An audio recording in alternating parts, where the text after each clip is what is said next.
എല്ലാവർക്കും ആത്മനമസ്കാരം. ശ്രീമൻ നാരായണീയം ദശകം 22 അജാമിളോപാഖ്യാനം. അജാമിളൻ എന്ന ബ്രാഹ്മണൻ ധർമ്മിഷ്ഠനായിട്ടാണ് ജീവിച്ചിരുന്നത് എങ്കിൽ ജീവിതത്തിൻ്റെ ഒരു ഇടവേളയിൽ അദ്ദേഹം ആ ധാർമ്മിക പാതയിൽ നിന്നും വ്യതിചലിച്ച് ഒരു വേശ്യാസ്ത്രീയിൽ ആകൃഷ്ടനായി അവളോടൊപ്പം കുടുംബത്തെ മറന്നിട്ട് അവളോടൊപ്പം സുഖമായി കുറേ കാലം ഒരുമിച്ച് ജീവിച്ചു. ഈ കാലഘട്ടത്തിൽ അദ്ദേഹത്തിന് 10 മക്കളാണ് അവളിൽ ജനിച്ചത്. അങ്ങനെ ഇരിക്കെ വാർദ്ധക്യം വന്നെത്തി. ആ അവസാന സമയത്ത് മരണസമയത്ത് അദ്ദേഹത്തെ കൂട്ടിക്കൊണ്ടു പോകാനായിട്ട് യമകിങ്കരന്മാർ അവിടെ എത്തിച്ചേർന്നു. ഭയാനക രൂപമുള്ള ആ യമകിങ്കരന്മാരെ കണ്ടപ്പോൾ അജാമിളൻ ഭയന്നു വിറച്ചിട്ട് തൻ്റെ 10 പുത്രന്മാരിൽ തനിക്ക് ഏറ്റവും പ്രിയപ്പെട്ട ഇളയ പുത്രന് നാരായണൻ എന്നാണ് നാമം ഇട്ടിരുന്നത്. ആ പുത്രനെ സദാ നാരായണ നാരായണ എന്നിങ്ങനെ വിളിച്ചുകൊണ്ടിരുന്നു. ആ ഇളയ പുത്രന്റെ നാമമാണ് അജാമിളൻ വിളിച്ചുകൊണ്ടിരുന്നത്. ഈ സമയത്ത് യമകിങ്കരന്മാർ അവനെ കയറിട്ട് വലിച്ചു കൊണ്ടുപോകാൻ നോക്കവേ അവിടേക്ക് യമകിങ്കരന്മാർക്കും അജാമിളനും ഇടയിലായിട്ട് ഭഗവാന്റെ പാർഷദന്മാർ വന്നെത്തിച്ചേർന്നു. ഭഗവാന്റെ പാർഷദന്മാർ ഈ യമകിങ്കരന്മാരുടെ കർമ്മത്തെ തടയാൻ ശ്രമിച്ചപ്പോൾ യമകിങ്കരന്മാർ ഭഗവാന്റെ പാർഷദന്മാർക്ക് അജാമിളൻ ചെയ്തു വെച്ച പാപകർമ്മങ്ങൾ ഒന്നൊന്നായി എണ്ണി പറഞ്ഞു കൊടുത്തു. ഇത്രയും ഭാഗങ്ങളാണ് ആദ്യത്തെ 5 ശ്ലോകങ്ങളിലായിട്ട് നമ്മൾ മനസ്സിലാക്കിയത്. ഇനി ഇന്ന് 6ാമത്തെ ശ്ലോകം. ശ്ലോകം 6. ഭവന്തു പാപാനി കഥം തു നിഷ്കൃതേ കൃതേ അഭിഭോ ദണ്ഡനമസ്തി പണ്ഡിതാ ന നിഷ്കൃതി കിം വിദിതാ ഭവാദൃശാം ഇതി പ്രഭോ ത്വത്പുരുഷാ ബഭാഷിരേ. ഭവന്തു പാപാനി കഥം തു നിഷ്കൃതേ കൃതേ അഭി ഭോ ദണ്ഡനം അസ്തി പണ്ഡിതാഃ ന നിഷ്കൃതിഃ കിം വിദിതാ ഭവാദൃശാം ഇതി പ്രഭോ ത്വത്പുരുഷാ ബഭാഷിരേ. ഇവിടെ യമകിങ്കരന്മാരോട് ഭഗവാന്റെ പാർഷദന്മാർ പറയുകയാണ്. യമകിങ്കരന്മാർ അജാമിളൻ ചെയ്തു വെച്ച പാപകർമ്മങ്ങൾ ഇങ്ങനെ എണ്ണി എണ്ണി പറഞ്ഞുകൊണ്ടിരിക്കെ ഭഗവാന്റെ പാർഷദന്മാർ അവരോട് പറയുകയാണ്, ഭോ പണ്ഡിത, അല്ലയോ പണ്ഡിതന്മാരെ, അറിവുള്ളവരെ, പാപാനി ഭവന്തു, ഇവൻ ഈ അജാമിളൻ പാപം ചെയ്തവനാണെങ്കിൽ പോലും നിഷ്കൃതേ കൃതേ അഭി, പ്രായശ്ചിത്തം ചെയ്താൽ പിന്നെ കഥം തൂ ദണ്ഡനം അസ്തി, പിന്നെ എന്തിനാണ് അവനെ ശിക്ഷിക്കുന്നത്? അത് ന്യായമല്ലല്ലോ. അതാണ് പറയുന്നത്. ഭഗവാന്റെ പാർഷദന്മാർ പറയാണ്, ഇവൻ ഒരുപാട് പാപങ്ങൾ ചെയ്തിട്ടുണ്ടാവും. എത്രയൊക്കെ പാപങ്ങൾ ചെയ്തവനാണെങ്കിൽ പോലും പ്രായശ്ചിത്തം ചെയ്തിട്ടുണ്ടെങ്കിൽ പിന്നെ അവനെ ശിക്ഷിക്കുന്നത് ന്യായമല്ലല്ലോ. പിന്നെ എന്തിനാണ് അവനെ ശിക്ഷിക്കുന്നത്? ഭവാദൃശാം നിഷ്കൃതിഹി, ഭവാദൃശാം നിങ്ങളെപ്പോലുള്ളവർക്ക് നിഷ്കൃതിഹി പ്രായശ്ചിത്തം വിദിതാനാക്കിം, അതായത് പ്രായശ്ചിത്തം നിശ്ചയമില്ലെന്ന് വരുമോ? അതായത് പ്രായശ്ചിത്തത്തെ കുറിച്ച് നിങ്ങൾക്ക് അറിയില്ലെന്നുണ്ടോ എന്നാണ് ആ ചോദിക്കുന്നത്. നിങ്ങളെപ്പോലെ അറിവുള്ളവർക്ക് ഈ പ്രായശ്ചിത്തത്തെ കുറിച്ച് അറിയില്ലെന്നുണ്ടോ? വിദിതാനാക്കിം എന്ന് വെച്ചാൽ അറിയില്ല എന്നുണ്ടോ എന്നാണ് ആ ചോദിക്കുന്നത്. ഇതി പ്രഭോ, ഇപ്രകാരം എന്നിങ്ങനെ അല്ലയോ ഭഗവാനെ, ത്വത്പുരുഷാഹ, ഭഗവാന്റെ നിന്തിരുവടിയുടെ ദൂതന്മാർ ബഭാഷിരെ, ആ യമകിങ്കരന്മാരോട് പറഞ്ഞു എന്നാണ് ഇവിടെ പറയുന്നത്. അപ്പോൾ അല്ലയോ പണ്ഡിതന്മാരെ, അറിവുള്ളവരെ, ഈ അജാമിളൻ ഒത്തിരി പാപങ്ങൾ ചെയ്തിട്ടുണ്ടാവും. എങ്കിൽ പോലും അവൻ പ്രായശ്ചിത്തം ചെയ്തിട്ടുണ്ടെങ്കിൽ പിന്നെ എന്തിനാണ് അവനെ ശിക്ഷിക്കുന്നത്? അത് ന്യായമല്ലല്ലോ. നിങ്ങളെപ്പോലെ അറിവുള്ളവർക്ക് പാപം ചെയ്തവൻ പ്രായശ്ചിത്തം ചെയ്താൽ അതിൽ നിന്ന് മുക്തനായി എന്ന് അറിയില്ല എന്നുണ്ടോ? പ്രായശ്ചിത്തത്തെക്കുറിച്ച് അറിയില്ല എന്നുണ്ടോ? എന്നിങ്ങനെ ഭഗവാനെ അവിടുത്തെ ദൂതന്മാർ, പാർഷദന്മാർ യമകിങ്കരന്മാരോട് പറഞ്ഞു. ഇവർ പറയുന്ന, അപ്പൊ ഭഗവാന്റെ പാർഷദന്മാർ പറയുന്ന പ്രായശ്ചിത്തം എന്തെന്ന് വെച്ചാൽ, ആ മരണസമയത്ത് അജാമിളൻ സദാ വിളിച്ചുകൊണ്ടിരുന്നത് നാരായണ നാരായണ എന്നാണ്. നാരായണ എന്നതുകൊണ്ട് സ്വന്തം പുത്രനെയാണ് അദ്ദേഹം വിളിച്ചതെങ്കിലും ആ നാരായണ എന്ന നാമം കൊണ്ട് തന്നെ ചെയ്ത പാപങ്ങൾക്കുള്ള പ്രായശ്ചിത്തമായി എന്നാണ് ഭഗവാന്റെ ദൂതന്മാർ പറഞ്ഞു കൊടുത്തത്. ശ്ലോകം 7. ശ്രുതിസ്മൃതിഭ്യാം വിഹിതാ വൃതാദയാ പുനന്തി പാപം ന ലുനന്തി വാസനാ അനന്തസേവാ തു നികൃന്ദതി ദ്വയീം ഇതി പ്രഭോ ത്വത്പുരുഷാ ബഭാഷിരേ. ശ്രുതി സ്മൃതിഭ്യാം വിഹിതാ വൃതാദയഃ പുനന്തി പാപം ന ലുനന്തി വാസനാം അനന്തസേവാ തു നികൃന്ദതി ദ്വയീം ഇതി പ്രഭോ ത്വത്പുരുഷാ ബഭാഷിരേ. ശ്രുതി സ്മൃതിഭ്യാം എന്ന് വെച്ചാൽ ശ്രുതികളിലും സ്മൃതികളിലും മനുഷ്യനെ ധാർമ്മികമായിട്ട് ഈ ലോകത്ത് എങ്ങനെ ജീവിക്കാമെന്ന് പറഞ്ഞു തരുന്ന ഗ്രന്ഥങ്ങളാണ് ശ്രുതികളും സ്മൃതികളും. അതായത് ധാർമ്മികമായ കർമ്മങ്ങൾ ചെയ്ത് എങ്ങനെയാണ് ഈ ലോകത്ത് ജീവിക്കേണ്ടത് എന്ന് നമുക്ക് കാണിച്ചു തരുന്ന ഗ്രന്ഥങ്ങളാണ് ശ്രുതികളും സ്മൃതികളും. ഇതിൽ വിഹിതാഹ എന്ന് വെച്ചാൽ ഇതിൽ വിധിച്ചിട്ടുള്ള, ഈ ഗ്രന്ഥങ്ങളിൽ പറഞ്ഞു വെച്ചിട്ടുള്ള വൃതാദയ പാപം പുനന്തി, അതായത് പ്രായശ്ചിത്ത, ഈ ഗ്രന്ഥങ്ങളിൽ തന്നെ തെറ്റ് ചെയ്തവർക്ക് ഇന്നതിനുള്ള പ്രായശ്ചിത്തം എന്ന് എഴുതി വെച്ചിട്ടുണ്ട്. അങ്ങനെ ഇതിൽ ഈ ഗ്രന്ഥങ്ങളിൽ വിധിച്ചിട്ടുള്ള പ്രായശ്ചിത്തങ്ങളായ വ്രതങ്ങൾ അനുഷ്ഠിക്കുന്നത് കൊണ്ട്, വ്രതങ്ങൾ അനുഷ്ഠിച്ച് പ്രായശ്ചിത്തം ചെയ്യുന്നത് കൊണ്ട് പാപം പുനന്തി, ഒരുവൻ മുൻപ് ചെയ്ത പാപം മുഴുവൻ നശിക്കുന്നു. എന്നാൽ വാസനാം ന ലുനന്തി, എന്നാൽ പാപം ചെയ്യാനുള്ള വാസന, ആ തോന്നല് ഒരിക്കലും അവന്റെ ഉള്ളിൽ നിന്ന് നശിച്ചു പോകുന്നില്ല, ഇല്ലാതാകുന്നില്ല എന്നർത്ഥം. അപ്പോൾ സ്മൃതികളിലും ശ്രുതികളിലും പറഞ്ഞു വെച്ചിട്ടുള്ള പ്രായശ്ചിത്ത കർമ്മങ്ങളായ വ്രതങ്ങൾ അനുഷ്ഠിക്കുന്നത് കൊണ്ട് ഒരുവൻ ചെയ്ത പാപം നശിക്കുന്നു, മുൻപ് ചെയ്ത പാപങ്ങൾ നശിക്കുന്നു. പക്ഷേ പാപം ചെയ്യാനുള്ള വാസന, അതായത് ആ തോന്നല് ഉള്ളിൽ നിന്ന് പോകുന്നില്ല, നശിക്കുന്നില്ല. എന്നാൽ അനന്തസേവ, ഭഗവാനെ സേവിക്കുക, നിഷ്കളങ്കമായ ഭക്തിയിൽ ഉറച്ച് ഭഗവാനെ സേവിക്കുന്നതിലൂടെ ദ്വയി, ഇത് രണ്ടിനെയും, പാപങ്ങളെയും പാപം ചെയ്യാനുള്ള വാസനകളെയും നികൃന്ദതി, നശിച്ചു പോകുന്നു, ഇത് രണ്ടും ഇല്ലാതാകുന്നു. നിഷ്കളങ്കമായ ഭക്തിയോടെ ഭഗവാനെ സേവിക്കുന്നതിലൂടെ ഇത് രണ്ടും നശിച്ചു പോകുന്നു. ഇതി പ്രഭോ എന്ന്, ഹേ പ്രഭോ, അല്ലയോ പ്രഭോ, ത്വത്പുരുഷ, അവിടുത്തെ ദൂതന്മാർ ബഭാഷിരേ, യമകിങ്കരന്മാരോട് പറഞ്ഞു എന്ന്.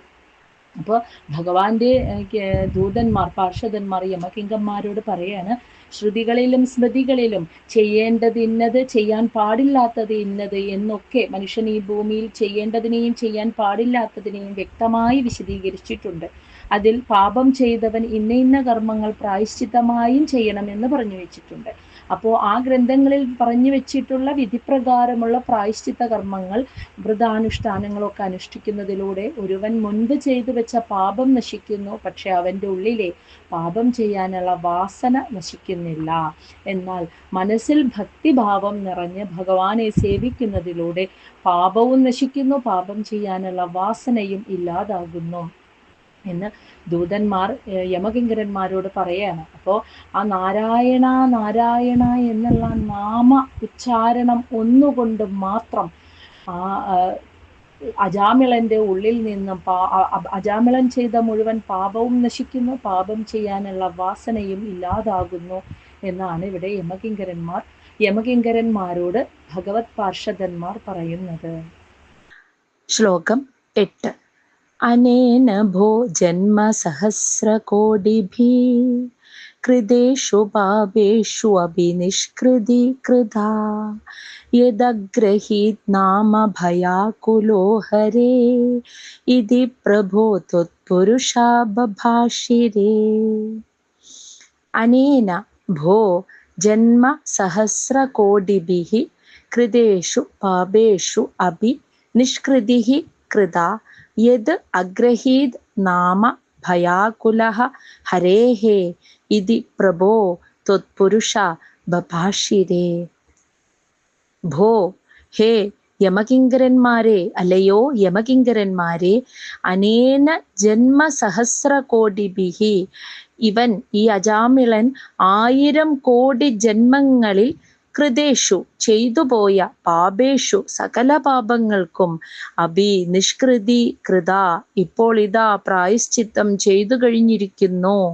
ഇനി എന്താണ് ആ പ്രായശ്ചിത്തം എന്നാണ് പറയുന്നത്. യത് ഭയാകുലഹ, യത് എന്ന് വെച്ചാൽ എന്തെന്നാൽ ഭയാകുലഹ, ഇവൻ ഈ അജാമിളൻ ഭയം വന്നപ്പോൾ യമകിങ്കരന്മാരെ കണ്ട് മരണസമയത്ത് ഭയന്ന ആ നിമിഷം ഭയപരവശനായിട്ട് ഹരേഹേ നാമ അഗ്രഹീത്, ഹരിനാമ കീർത്തനം ചെയ്തു. ഭഗവാന്റെ നാമമാണ് ഇവൻ സദാ വിളിച്ചിരുന്നത്. ഇതി പ്രഭോ എന്ന്, അല്ലയോ ഭഗവാനെ, ത്വത്പുരുഷാഹ അവിടുത്തെ ദാസന്മാരായ ആ ദൂതന്മാരായ പാർഷദന്മാർ യമകിങ്കരന്മാരോട് ബഭാഷിരേ പറഞ്ഞു എന്ന്. അപ്പോൾ ഭഗവാന്റെ പാർഷദന്മാർ യമകിങ്കരന്മാരോട് പറയുകയാണ്, അല്ലയോ യമകിങ്കരന്മാരെ, ഇവൻ ഈ അജാമിളൻ 1000 കോടി ജന്മങ്ങളിൽ പോലും ചെയ്തു പോയ പാപങ്ങൾക്ക് ഇപ്പോൾ പ്രായശ്ചിത്തം ചെയ്തു കഴിഞ്ഞിരിക്കുന്നു. അതെന്താണെന്ന് വെച്ചാൽ ഭയം വന്നപ്പോൾ, ജീവിതത്തിൽ ഭയന്ന് നിൽക്കുന്ന ഒരു സന്ദർഭത്തിൽ മറ്റൊന്നും ആലോചിക്കാതെ അവൻ ഭഗവാന്റെ നാമമാണ് സദാ ഉരുവിട്ടിരുന്നത്. അതുകൊണ്ട് തന്നെ അവൻ ആ പ്രായശ്ചിത്തം ചെയ്തു കഴിഞ്ഞിരിക്കുന്നു. ഇനി അവന്റെ ഉള്ളിൽ തെറ്റ് ചെയ്യാനുള്ള വാസന പോലും ഉണ്ടാവുകയില്ല എന്ന്. അങ്ങനെ ഭഗവാന്റെ ദാസന്മാർ ആ യമകിങ്കരന്മാരോട് പറഞ്ഞു. ഇവിടെ ഭഗവാനെ അല്ല, സ്വന്തം മകനെയാണ് നാരായണ എന്ന് വിളിച്ചത് എങ്കിൽ പോലും ആ നാമസങ്കീർത്തനത്തിന്റെ പ്രാധാന്യത്തെയാണ് കേട്ടോ ഇവിടെ വിളിച്ചു പറയുന്നത്. ഈ ഒരു കലിയുഗത്തിൽ നാമസങ്കീർത്തനത്തിന് അത്രയ്ക്കും പ്രാധാന്യമുണ്ട്. അപ്പൊ ഭഗവാന്റെ നാമമായിട്ട് നാരായണ നാരായണ എന്ന് സദാ വിളിച്ചപ്പോൾ അവൻ ചെയ്തു വെച്ച സകല പാപങ്ങൾക്കും പ്രായശ്ചിത്തമായി എന്ന്. അറിയാതെ വിളിച്ചപ്പോൾ അങ്ങനെയെങ്കിൽ ഭഗവാനെ ഉള്ളിൽ കണ്ടുകൊണ്ട് അറിഞ്ഞു വിളിച്ചാൽ ഉണ്ടാകുന്ന അത്ഭുതങ്ങൾ എന്തായിരിക്കും നമ്മുടെ ജീവിതത്തിൽ. നമ്മൾ പ്രതിസന്ധികളും വിഷമങ്ങളും ഭയവും ആകുലതയും ഒക്കെ വരുമ്പോൾ അതിനെക്കുറിച്ച് മാത്രം ചിന്തിച്ച് വിഷമിച്ചിരിക്കുകയാണ് സാധാരണ ചെയ്യുന്നത്. നമ്മുടെ ബുദ്ധി കൊണ്ട് അതിനുള്ള പരിഹാരം ആലോചിച്ച് അതേക്കുറിച്ച് മാത്രം ചിന്തിച്ചു കൊണ്ടിരിക്കുന്നു. എന്നാൽ ആ നിമിഷങ്ങളിൽ, പ്രതിസന്ധി ഘട്ടങ്ങളിൽ മനസ്സിനെ ശാന്തമാക്കിയിട്ട് ഭഗവാനെ മനസ്സിൽ കണ്ടുകൊണ്ട് ഭഗവാന്റെ നാമം ആരാണോ വിളിക്കുന്നത് അവന്റെ ജീവിതത്തിൽ അത്ഭുതം സംഭവിക്കുമെന്ന് തന്നെയാണ് ഇവിടെ ഭഗവാന്റെ പാർഷദന്മാർ യമകിങ്കരന്മാരോട് പറയുന്നത്. ശ്ലോകം 9. നൃണാം അബുദ്ധ്യാഭിമുകുന്ദ കീർത്തനം ദഹത്യാഘൗകാൻ മഹിമാസ്യ താദൃശാ യദാഗ്നി ഏധാംസി യദൗഷധം ഗദാൻ ഇതി പ്രഭോ ത്വത്പുരുഷാ ബഭാഷിരേ. നൃണാം അബുദ്ധ്യാ അഭി മുകുന്ദ കീർത്തനം ദഹതി അഘൗഘാൻ മഹിമാസ്യ താദൃശഃ യദാ അഗ്നി ഏധാംസി യദാ ഔഷധം ഗദാൻ ഇതി പ്രഭോ ത്വത്പുരുഷ ബഭാഷിരേ. ഇവിടെ നമ്മുടെ തൊട്ടു മുന്നത്തെ ശ്ലോകത്തിലെ നമ്മൾ കണ്ടു, ഭഗവാന്റെ പാർഷദന്മാർ പറയാണ്, 1000 കോടി ജന്മങ്ങളിൽ ചെയ്ത മഹാപാപങ്ങൾക്കുള്ള പ്രായശ്ചിത്തം അജാമിളൻ ചെയ്തു കഴിഞ്ഞു. ആ പ്രായശ്ചിത്തം ഇതായിരുന്നു, അവൻ നാരായണ നാമം തന്നെ പറഞ്ഞുകൊണ്ടിരുന്നു എന്ന്. അത് കേൾക്കുമ്പോൾ നമ്മുടെ മനസ്സിൽ തോന്നും, സ്വന്തം മകനെയല്ലേ, മകന്റെ പേരാണ് ഇവിടെ അജാമിളൻ വിളിച്ചുകൊണ്ടിരുന്നത്. ഭഗവാനെ അല്ല സങ്കല്പിച്ചിട്ട്, ഭഗവാനെ മനസ്സിൽ കണ്ടുകൊണ്ട് ഭക്തിയോടെയല്ല വിളിച്ചത്, മകനോടുള്ള സ്നേഹത്തോടു കൂടി മകനെയാണ് നാരായണ എന്ന് വിളിച്ചത്. അങ്ങനെ വിളിക്കുമ്പോൾ എങ്ങനെയാണ് ഈ പാപങ്ങൾ ഇല്ലാതാകുന്നത് എന്ന് നമുക്ക് കേൾക്കുമ്പോൾ ഒരു സംശയം തോന്നും. അതിന്റെ ഉത്തരമാണ് ഇവിടെ അടുത്ത ശ്ലോകത്തിൽ, 9ാമത്തെ ശ്ലോകത്തിൽ മേൽപ്പത്തൂര് പറഞ്ഞു വെച്ചിരിക്കുന്നത്. അതായത് അബുദ്ധ്യാകൃതം, അബുദ്ധ്യ അറിഞ്ഞുകൊണ്ടല്ല എങ്കിൽ പോലും, അറിഞ്ഞുകൊണ്ട് ചെയ്തതല്ല എങ്കിലും, അതാണ് അബുദ്ധ്യ എന്ന് പറഞ്ഞത്. അബുദ്ധ്യ എന്ന് വെച്ചാൽ അറിവോടെയല്ല, അതായത് യാദൃശികമായിട്ടോ ഓർക്കാപ്പുറത്തോ സംഭവിച്ചതാണെങ്കിൽ പോലും, അബി എന്ന് വെച്ചാൽ എങ്കിൽ പോലും, മുകുന്ദ കീർത്തനം ഹരിനാമ സങ്കീർത്തനം ഭഗവത് നാമ ഉച്ചാരണം, നൃണാം മനുഷ്യന്റെ, അഘൗകാൻ പാപസമൂഹത്തെ, അതായത് മുഴുവൻ പാപങ്ങളെയും, ഇനി ഏതുപോലെ എന്നാണ് പറയുന്നത് കേട്ടാ, അഗ്നി യഥാ അഗ്നി ഏതാംസി, അതായത് എപ്രകാരമാണോ അഗ്നി തീ ഏധാംസി വിറകിൻ കൂട്ടത്തെ എന്ന പോലെയും. ഇനി ഔഷധം യഥാ ഗതാൻ, അതായത് യഥാ ഔഷധം ഗതാൻ, എപ്രകാരമാണോ മരുന്ന് രോഗങ്ങളെ എന്ന പോലെയും തഥാ ദഹതി ദഹിപ്പിക്കുന്നു എന്ന്. അപ്പോൾ വിറകിൻ കൂട്ടത്തിലേക്ക് ഒരു അഗ്നി, ഒരു തീജ്വാല അല്ലെങ്കിൽ ഒരു തീയുടെ കണം, അഗ്നി കണം വീണാൽ അത് അറിഞ്ഞുകൊണ്ട് നമ്മൾ വിറകിൻ കൂട്ടത്തിലേക്ക് തീയിടുമ്പോഴും ആ വിറക് കത്തി നശിക്കും, ദഹിച്ചു പോകും. ഇനി അറിയാതെ ഉണങ്ങിയ വിറക് കൂട്ടിയിട്ട് അതിൻ്റെ അടുത്തു കൂടെ മറ്റെന്തെങ്കിലും ഒരു ആവശ്യത്തിന് തീ കൊണ്ടുപോകുമ്പോൾ അതിൽ നിന്ന് ഒരു തീ കണം ആ വിറകിൽ വീണാലും ആ വിറക് മുഴുവൻ കത്തി ദഹിച്ചു പോകും. അപ്പൊ നമ്മൾ അറിഞ്ഞുകൊണ്ട് വിറകിൽ കത്തിച്ചാലും തീ കത്തിച്ചാലും അറിയാതെ ഒരു തീപ്പൊരി വീണാലും ഉണങ്ങിയ വിറക് എപ്രകാരമാണോ ദഹിച്ചു പോകുന്നത്. ഇനി അതുപോലെ മറ്റൊരു ഉദാഹരണം പറയുന്നു. നമ്മൾ പ്രായമുള്ള ആളുകൾ, അതായത് മുതിർന്നവരൊക്കെ മരുന്ന്, എന്തെങ്കിലും ഒരു അസുഖം വന്നാൽ നമ്മൾ ഔഷധം മരുന്ന് കഴിക്കും ആ അസുഖത്തിന്. അപ്പം നമുക്കറിയാം, നമ്മുടെ ഉള്ളിൽ ഒരു സങ്കല്പമുണ്ട്, ഈ മരുന്ന് കഴിച്ചു കഴിഞ്ഞാൽ എൻ്റെ അസുഖം മാറുമെന്ന്. അതുപോലെ തന്നെ ആ മെഡിസിൻ എടുക്കുന്നതോടു കൂടി നമ്മുടെ അസുഖം ഭേദമാവുന്നു. എന്നാൽ ഒരു കൊച്ചു കുഞ്ഞ്, അവൻ അത് എടുത്ത് കഴിക്കാൻ കഴിയില്ല. ഒരു കൊച്ചു കുഞ്ഞിന് ഒരിക്കലും മരുന്ന് എടുത്ത് കഴിക്കാൻ കഴിയില്ല. അമ്മമാരാണ് അല്ലെങ്കിൽ അച്ഛന്മാരാണ് കുഞ്ഞുങ്ങൾക്ക് മരുന്ന് കൊടുക്കുന്നത്. അപ്പൊ അവർക്കറിയില്ല എനിക്ക് ഇന്ന അസുഖമുണ്ട്, ഈ മരുന്ന് കഴിച്ചാൽ എൻ്റെ അസുഖം മാറുമെന്നൊന്നും ആ കൊച്ചു കുട്ടിക്ക് അറിയില്ല. അമ്മമാരത് പാലിലോ തേനിലോ ഒക്കെ കലക്കിയിട്ടാണ് ഈ മരുന്ന് കുട്ടികൾക്ക് കഴിക്കാൻ കൊടുക്കുന്നത്. ആ മരുന്ന് കഴിക്കുന്നതോടെ ഉള്ളിൽ സങ്കല്പമില്ല എങ്കിൽ പോലും ഇത് കഴിച്ചാൽ എൻ്റെ രോഗം മാറും എന്നറിയാതെയാണെങ്കിൽ പോലും ആ കുഞ്ഞ് മരുന്ന് കഴിക്കുമ്പോൾ കുഞ്ഞിൻ്റെ അസുഖം മാറുന്നുണ്ട് അല്ലേ. അപ്പൊ അറിഞ്ഞു കഴിച്ചാലും അറിയാതെ കഴിച്ചാലും മരുന്ന് കഴിച്ചാൽ അസുഖം മാറുന്നു. ഇനി അറിഞ്ഞ് നമ്മൾ വിറക് കത്തിച്ചാലും അറിയാതെ ഒരു തീപ്പൊരി വീണാലും തീ വന്ന് വീണാൽ വിറകും കൊള്ളികൾ പൂർണ്ണമായും ദഹിച്ചു പോകുന്നു. ഇതുപോലെ അറിഞ്ഞു ഭക്തിയോടെ ചൊല്ലിയാലും അറിയാതെ ചൊല്ലിയാലും നാമസങ്കീർത്തനത്തിന് അത്രയ്ക്കും മാഹാത്മ്യമുണ്ട് എന്നിവിടെ പറഞ്ഞു വെക്കുകയാണ്. അസ്യ മഹിമാ താദൃശ, നാമോച്ചാരണത്തിന്റെ മഹത്വം അത്രയ്ക്കും ഉള്ളതാകുന്നു.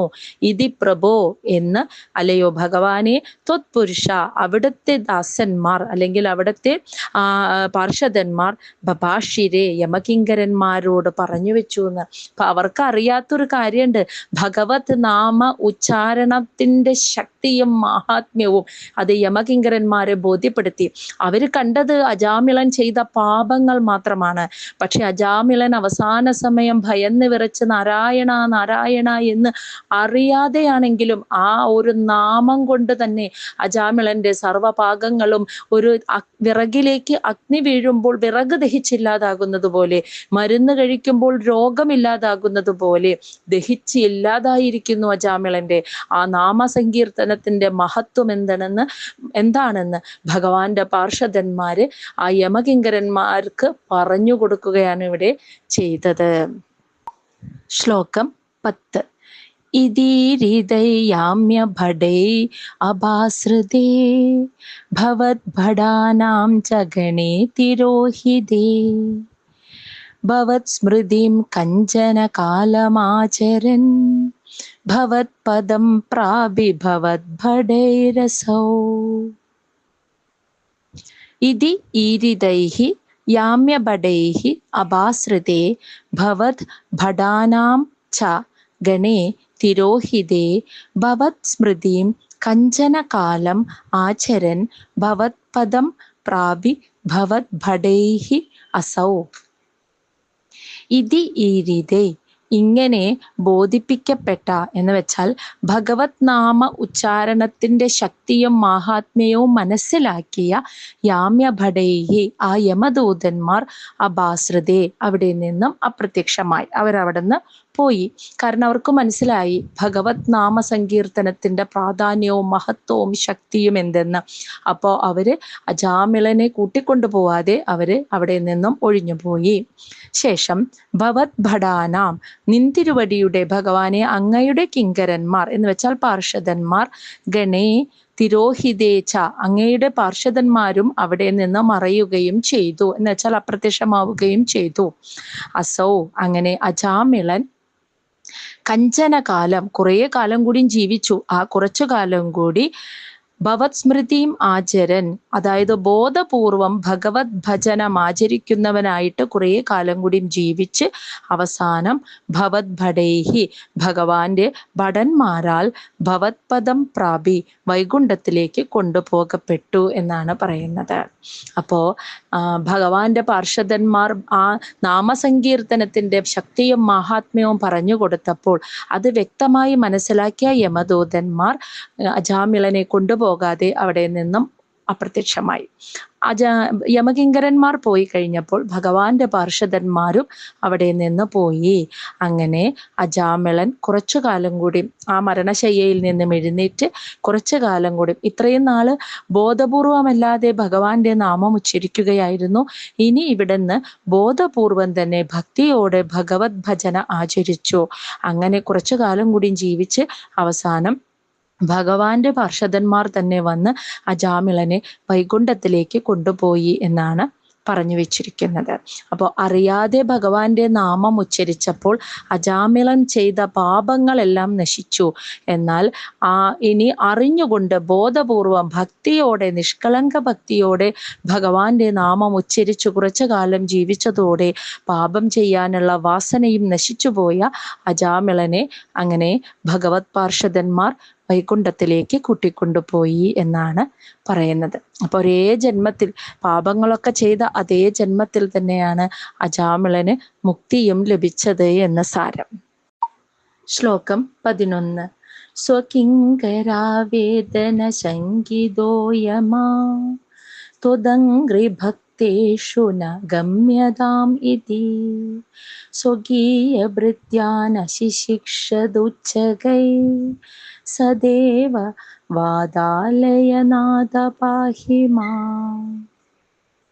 സ്വകിങ്കര ആവേദന ശങ്കിതഃ യമഃ ത്വദംഘ്രിഭക്തേഷു ന ഗമ്യതാം ഇതി സ്വകീയഭൃത്യാൻ അശിശിക്ഷത് ഉച്ഛകൈഃ സദേവ വാദാലയനാഥ പാഹി മാം. അപ്പോ ഭഗവാന്റെ ഭക്തന്മാർ പറഞ്ഞതൊക്കെ കേട്ട് എല്ലാം മനസ്സിലാക്കി യമകിങ്കരന്മാർ തിരിച്ച് യമലോകത്ത് ചെന്ന് അവരുടെ രാജാവായ യമദേവനെ എല്ലാം പറഞ്ഞു കേൾപ്പിച്ചു. അപ്പോൾ യമഹ, ആ യമദേവൻ സ്വകിങ്കര ആവേദന ശങ്കിത, തൻ്റെ കിങ്കരന്മാർ വന്നു പറഞ്ഞത് കേട്ട് ശങ്കിതഹാന്ന് പേടിച്ചു. ഭഗവാന്റെ ഭക്തന്മാരെ യമന്റെ കയ്യിൽ നിന്ന് പോലും ഭഗവാൻ രക്ഷിക്കും എന്ന് കേട്ടപ്പോൾ യമൻ പേടിച്ചു. എന്നിട്ട് ത്വദംഘ്രി ഭക്തേഷു, ഇനി മുതൽ ഭഗവത് ഭക്തന്മാരുടെ നഗമ്യതാം ഇതി, അടുത്തു പോകാൻ പാടില്ല എന്ന് ഇപ്രകാരം സ്വകീയ ഭൃത്യാൻ, തൻ്റെ കിങ്കരന്മാർക്ക് ഉച്ചകൈ കർശനമായി അശിശിക്ഷത് താക്കീതും കൊടുത്തു യമരാജാവ്. ഹേ വാദാലയനാഥ, അല്ലയോ ഗുരുവായൂരപ്പ ദേവാ, ഭഗവാനെ, സഹ ത്വം മാം പാഹി, ഇപ്രകാരമുള്ള അവിടുന്ന് മാം പാഹി, അടിയനെ രക്ഷിക്കണമേ എന്ന്. അപ്പൊ യമകിങ്കരന്മാർ അവിടെ നടന്ന സംഭവങ്ങളൊക്കെ യമലോകത്ത് ചെന്ന് യമദേവന് പറഞ്ഞു കേൾപ്പിച്ചു. ഇതെല്ലാം കേട്ട് കഴിഞ്ഞപ്പോൾ യമദേവൻ പേടിച്ചു. എന്നിട്ട് ഇനി മുതൽ നിങ്ങൾ ഭഗവത് ഭക്തന്മാരുടെ അടുത്തേക്ക് പോകാൻ പാടില്ല എന്ന് കർശനമായ താക്കീത് യമദേവൻ കിങ്കരന്മാർക്ക് കൊടുത്തു എന്നാണ് പറയുന്നത്. അപ്പൊ ഭഗവത് ഭക്തന്മാരെ ഇനി മുതൽ യമകിങ്കരന്മാർ വന്ന് കെട്ടിവലിച്ചു കൊണ്ടുപോകാൻ പാടില്ല, അങ്ങനെ ചെയ്യാൻ പാടില്ല എന്ന് യമദേവൻ തന്നെ നിർദ്ദേശം കൊടുത്തു. അപ്പൊ ഭഗവത് ഭക്തന്മാരെ ആരാ കൊണ്ടുപോവുക എന്ന ചോദ്യത്തിന് ഉത്തരം ഭഗവാന്റെ പാർഷദന്മാർ വന്ന് ഭഗവാന്റെ അടുത്തേക്ക് തന്നെയാണ് കൊണ്ടുപോവുക എന്നതാണ്. അപ്പൊ നിഷ്കളങ്ക ഭക്തിയോടെ ഭഗവാനെ പൂജിക്കുന്നവരുടെ അടുത്തേക്ക് ഭഗവാന്റെ പാർഷദന്മാർ വന്ന് അവർ ആ ഭക്തനെ ഭഗവാന്റെ അടുത്തേക്കാണ് ഇനി കൊണ്ടുപോവുക. അങ്ങനെ സ്വന്തം ഭക്തനെ യമദേവനിൽ നിന്ന് പോലും രക്ഷപ്പെടുത്തിയ ഭഗവാനെ, അടിയനെയും രക്ഷിക്കണേ എന്ന് മേൽപ്പത്തൂരിന്റെ പ്രാർത്ഥനയോടെ ഈ ഒരു ദശകം ഇവിടെ അവസാനിക്കുന്നു.